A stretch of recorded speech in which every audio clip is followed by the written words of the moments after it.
Avrupa Birliği 1,5 milyar euroluk savunma planı üzerinde bir anlaşma sağladı ve içeriğine bakıldığı zaman bu savunma planında Almanya'nın liderliğinin pekişeceği gözüküyor. Yani büyük oranda Almanya'nın hava savunması, ulaşım, keşif, topçu sistemleri, siber, yapay zeka, elektronik savaş, birçok başlık var. Ciddi anlamda yatırım yapılacak. Berlin'in önümüzdeki birkaç yıl içerisinde de 10 milyar euro yatırımı insansız hava araçlarına yönelik yapacağı söyleniyor. Bu Ukrayna Savaşı'yla doğrudan bağlantısı kuruluyor da acaba Almanya'da bir toplum üzerinde bir savaş korkusu yaratma amaçlı bir ekonominin militarize edilmesi mi hedefleniyor? Yoksa gerçekten böyle bir risk var mı, tehlike var mı? Ben geçtiğimiz günlerde bir ziyaret esnasında küçük bir köyde sirenlerin çaldığını duyduğumda tatbikat olduğunu söylediler ama tüm Almanya çapında yer yer böyle şeyler yapılmaya başlamış. Yani hava saldırısı varmış gibi her yerden siren sesleri duyuyordum. Evet, epey bir tatbikat var. Yani Almanya İçişleri Bakanı zaten Pistorius söylemişti. Savaşa hazırlanalım demişti bunu. Bu savaşa hazırlığın tabii ki birkaç aşaması ve katmanı var. Birincisi orduyu ona göre düzenleme, askeri gücü arttırma, silah gücünü arttırma. Bu konuda bütçede epey paralar ayrıldı. Bir önce 100 milyar ayrıldı. Sonra NATO'nun istediği %2 kriteri uyduruldu. Şimdi de %5'e doğru gidiyor. Yani Avrupa'nın en büyük ordusu Almanya olmaya kararlı. Bütün harcamalarını buna göre yapıyor. Şimdi ordudaki bu büyümeye karşılık tabii ki savaş tehlikesi, Rusya bir gün bize saldıracak. O zaman toplumun ikna edilmesi gerekiyor. Şu anda da o aşamada. Sizin demin haberde de ifade ettiğiniz Federal Sivil Savunma Dairesi'nin açıklaması da bu. Yeniden herkes işte barikatlara girmeye hazırlanması lazım. Daha fazla yiyecek tutması, beslemesi lazım. Telefonlar çalışmayabilir, internet çalışmayabilir. Eskisi gibi radyoları kullanarak iletişime geçelim vesaire. Yani toplumun bir savaş ortamına hazırlanması lazım. Bunu bir süre önce Münih Havaalanı'nda da görmüştük. Münih Havaalanı'nda hiç ortalıkta görülmeyen bir drone, yani insansız hava aracı, evet, büyük bir tehlike yayıyor ve Münih Havaalanı üzerinde göründü dediler. Polis harekete geçti, büyük bir tatbikat yapıldı. Seferler durduruldu. 3000 kişi havaalanında yatırıldı. Sonra baktılar ki bir şey yok. Yani bir tespit edilen bir insansız hava aracı yok. Ama bu vesileyle bir tatbikat yapıldı. Aynısını Almanya şu anda buna Almanya polisi Belçika'yı da arayıp söylemişti. Sizin sınırda işte askeri üssünüzün üzerinde dronlar dolaşıyor diye, öyle bir şey yoktu burada da. Yani araştırdılar. Benzer bir şey burada da yaşandı ama evet, Almanya kaynaklıydı yine. Evet, Polonya'dakilerin de gerçek olup olmadığı tartışılıyordu. Sonra o Polonya'ya düştüğü ifade edilen bir evin çatısı yıkılmıştı diye gösterildi televizyonlarda. Ya da gazetelere şeyler yayınladı, fotoğraflar. Sonra dediler ki ya bu kalkan bir Polonya savaş uçağından düşen parçanın sonucu oldu dediler. Yani gerçek olmayan bilgilerin yayılarak toplumun bir Rusya korkusu üzerinden, Rusya'nın Avrupa'ya saldıracağı korkusu üzerinden toplum şu anda bir savaşa hazırlanıyor. Gerçekten de böyle bir hava var. Şimdi gerçekte Rusya saldırır mı? Hani mutlak olarak Rusya kesinlikle Almanya'ya, Avrupa Birliği'ne saldırmaz diyecek pozisyonda değiliz. Olabilir.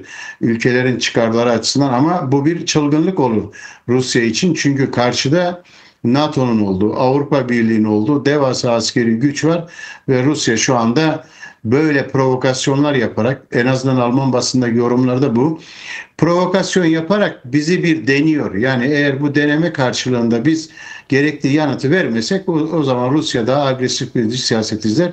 Bu durumda biz de karşı yanıt verelim. Bu karşı yanıt üzerinde de değişik senaryolar var. Bu sivil savunmanın yapmış olduğu senaryolar da var. Askeriyenin de yaptığı var. 2029'a kadar kendimizi bir savaşa hazırlayalım. 2029'da büyük ihtimalle NATO ile Rusya karşı karşıya gelecek ve tabii ki Almanya burada çok önemli bir role sahip olacak. Şu anda alttan alta topluma bunu yaymanın çabası içerisinde. Toplum bunu hazırlamanın çabası içerisindedir. Hı hı. Peki bu Ukrayna Savaşı gerekçesiyle, daha doğrusu Ukrayna'da başlayan bu savaş sonrasında Almanya halkının ben bir kamuoyu araştırmasında görmüştüm. Yani desteği, Ukrayna'ya yönelik desteğinin giderek azaldığı da söyleniyor ya kamuoyu yoklamalarında. Yani savaşın devam etmesinden yana olmadıkları Almanya'daki halkın da böyle bir yaklaşımı olduğuna dair bir haber okumuştum. Siz daha yakından takip ediyorsunuz kuşkusuz. Ve yine gördüğüm bir başka haberde de örneğin çok namlı, ünlü diyelim, işte reklam olmasın şimdi de, bir araba markasının artık tank üretmek için resmi başvuruda bulunduğu da söyleniyor. Yani biz bundan kar edemiyoruz, çok fazla kar edemiyoruz, karlarımızı arttırmak istiyoruz. Tank üretelim size deniliyor. Burada acaba yani savaş baronlarının, Rheinmetall gibi büyük şirketlerin beslenmesinin vakti mi geldi? Yani işte bir dönem korona krizi zamanında gördük ki ilaç sanayi ve sektörü çok ciddi anlamda, finansal anlamda beslenmiş oldu. Yani 10-15 sente mal edilen aşıların 10-12 dolara satıldığını gördük bütün dünya hattında. Şimdi benzer bir talebi Avrupa'nın asli güçlerinden olan Almanya'daki savaş baronları mı istiyor? Yani bu toplumu sindirecek, psikolojik olarak bir savaş psikozuna sokacak bir çaba olarak mı gözüküyor? Çünkü Rusya'nın böyle bir derdi yokmuş gibi gözüküyor. Yani Ukrayna'dan sonra da Almanya'ya saldırayım, Polonya'ya saldırayım gibi. Zaten ekonomik anlamda da böyle bir kapasitesi yok şu an. Ya şöyle, Rusya fobisi şu anda gerçekten de hem savaş ekonomisini güçlendiren hem militarist politikaları güçlendiren, daha fazla iç politikanın dizayn edilmesini de sağlayan bir argüman haline geldi. Şimdi Alman halkındaki tepkiyi tanımlamanız doğru. Gerçekten de birçok araştırmada Rusya'nın bir gün Almanya'ya saldıracağı, doğrudan bir savaşa gireceği konusunda görüş düşük. Bunu şuradan da görüyoruz.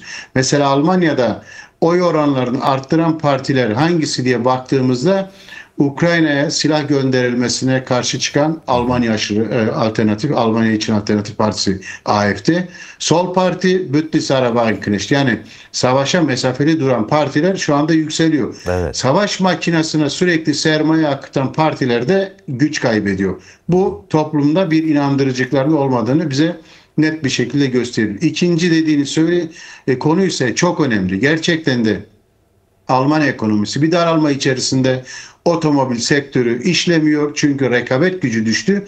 O zaman diyorlar ki madem otomobilde, çünkü dünya ekonomisinde Almanya'da otomobilin önemi çok büyüktü. Evet. Madem otomobil satarak kazanamıyoruz, o zaman silah satarak bu otomobil şirketlerinin silah üretilecek düzeye getirilmesi konuşuluyor. Şu anda birçok araba firması fabrikasını bu konuda dönüştürücü bir rol oynuyor. Dönüştürmek için çaba sarf ediyorlar ve gelecekte çok daha fazla ekonomiyi, askeri üretimi arttırarak dünya piyasasında Avrupa'nın en büyük gücü olarak Almanya kalmak istiyor. Şimdi bir diğer tartışmada, tamam, eğer biz ekonomiyi silah üretime, daha doğrusu savaş ekonomisine çevirirsek, o zaman aynı zamanda üreteceğimiz silahları da satacak yerler bulmamız lazım. Satacak ülkeler bulmamız lazım. İşte bu konuda da rekabette zorluk çekeceklerini fark ediyor. Çünkü Amerika en çok silah satan ülkelerden bir tanesi. Rusya var. Çin silah ekonomisi sürekli gelişiyor. Yani tıpkı nasıl otomobilde diğerleriyle rekabet edecek durumda değilse, o zaman silah üretiminde de rekabette değiliz. O zaman da bunu bir savaşla destekleyebiliriz. Evet. Savaş döndükçe zaten Alman silah tekelleri ve diğer ülkelerin silah tekelleri hızlı bir şekilde borsada değer kazandılar. Rheinmetall'in her bir hissesi savaştan önce aşağı yukarı 150 euro civarındaydı. Şu anda 1700-1800'e doğru çıktı. Aynısı silah üretimine yönelen şirketlerin borsadaki değerleri de sürekli artıyor. Dolayısıyla savaşı çıkaran, savaşın bitme konusuna gelince de hemen borsadaki değerleri düşüyor. Bu korkuların körüklenmesi, ülkenin savaşa hazırlanması, militarist bir dış bir politikanın sürdürülmesi şu anda Alman ekonomisinin döngüsünde bu dönüşümü sağlayabilmesinin önemli yolu. Burada tabii ki bir de askeri gücü arttırma diyoruz. Tamam. Askeri silah gücü var ama bir de insan gücü olması lazım. Almanya'nın şu anda 184 bin askeri var. Bunu aşamalı olarak 300 bine doğru çıkaralım. O konuda da bir problem Tartışma var. var orada da Tamam. yeniden zorunlu askerlik hizmetinin de gündeme Tabii, gelmesi. yasal Biraz da ondan düzenlemeleri bahsedersek. yapmak için düzenlemeleri yapmak için adımlar atıyorlar. Hükümet bir yaptı, bir uzlaşma sağladı. Dedi ki 2007'de doğanlar gitsin gönüllü olarak kendisini askerlik şubelerinde kayıt yapsın. Askerliğe uygun olup olmadığı verilsin. Ondan sonra 2008'de doğanlar ise zorunlu olsun dediler. Ama askerliğe gitmek zorunlu değil, biraz gönüllülük esasında olsun diye bir tartışma yürütüldü.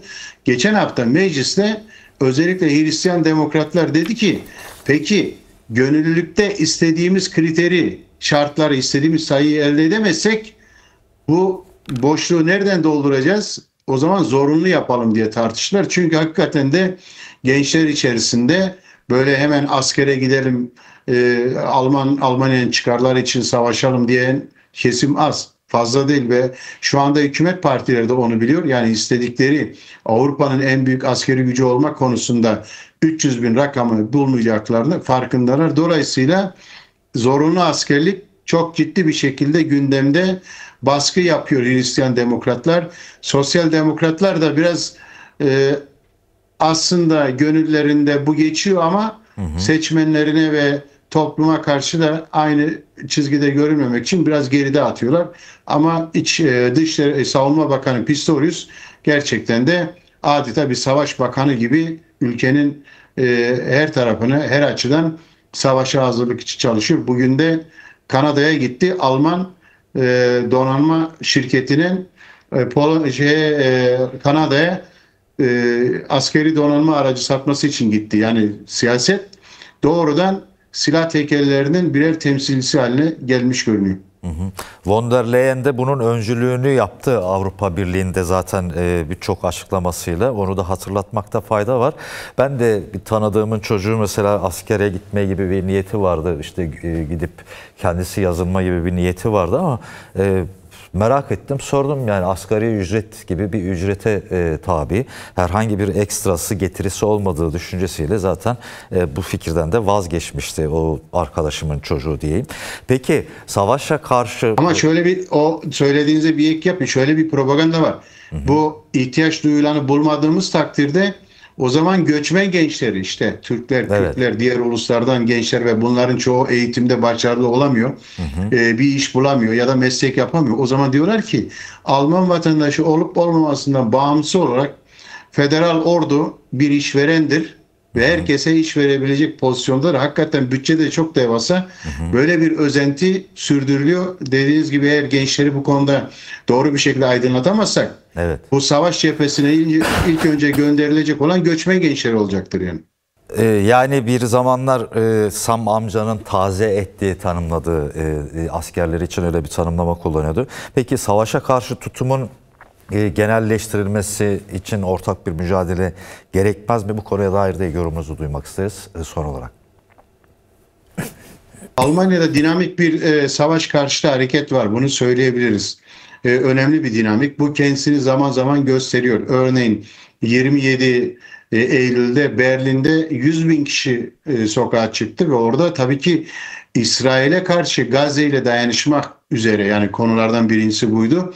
Normalde İsrail'in dış güvenliği Almanya için önemli ve bu Gazze konusunda, Filistin konusunda yapılan her şeyi hemen basit bir şekilde antisemitizmle damgalamak söz konusuydu ama buna rağmen 100 bine yakın insan katıldı, gösteri yaptı. Yine 3 Ekim'de de Berlin ve Stuttgart'ta, iki kentte büyük gösteriler oldu.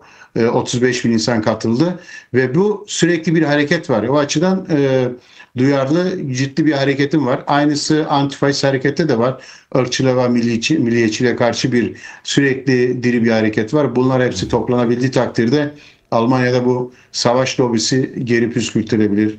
İşte silah tekellerinin sürekli güç kazanması üzerine, ordunun büyütülmesi, Almanya'nın çıkarlarının dünya üzerinde, özellikle Doğu Avrupa'yı biliyorsunuz, eskiden beri Lebensraum, yani arka bahçe olarak görüyorlardı. Buranın kontrolü bizde ve bütün pazarın denetlenmesi için çaba sarf ediliyordu. Şu anda da Almanya aslında tarihsel olarak eski dönemlerine farklı biçimlerde, farklı söylemler ortaya çıkmış ve pazar alanlarını geliştirmek için askeri yönteme başvuruyor. Yani bütün altyapısı, bütün çabası bu toplumu buna ikna etmek için mücadele. Halbuki İkinci Dünya Savaşı sonrasında Almanya'da bir kez daha asla, savaş bir daha asla, toplumsal bir bilinç haline dönüşmüştü. Bu konuda bir kez daha aynı acıların yaşanmaması için bir sorumluluk üstlenmesi gerektiği dile getiriyordu. Bu bilinç halkta var, toplumda var ama sermaye ve onun temsilcisi partilerde ise o çıkarlarının savaşta olduğunu görenler sürekli bu konuda bir yoğun bir çaba içerisindeler tabii ki. Ona karşı da mücadele devam ediyor.